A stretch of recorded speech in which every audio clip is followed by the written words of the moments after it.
High, আমার নাম হলো প্রবীর কুমার মণ্ডল। আমি মালদাতে এসেছি। আর আমার অ্যালার্জি প্রবলেম ছিল আগের থেকে। অ্যালার্জি প্লাস আস্তামা দুটোই আমার প্রবলেম। আর তার সাথে আমার প্রবলেম অনেক 3 থেকে 4 বছর আগে থেকে ছিল। এখানে আসার আগে আমি অনেকটা ভালো কন্ডিশন ছিল না।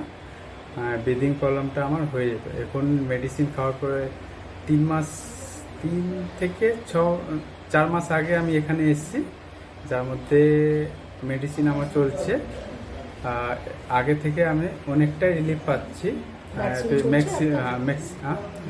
ভ্যাকসিন আমার দুটো কমপ্লিট হয়েছে, মানে 4 বছরে 4টে ভ্যাকসিন থাকে, যার মধ্যে দুটো কমপ্লিট হয়েছে, আর 3 নম্বর আর 4 নম্বর ওটা এখন শুরু হবে।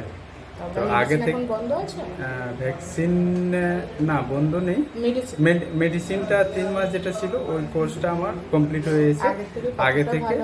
আগে থেকে আমি অনেকটা বেটার আছি। যদি 100%-এর মধ্যে ধরি তাহলে কতটা?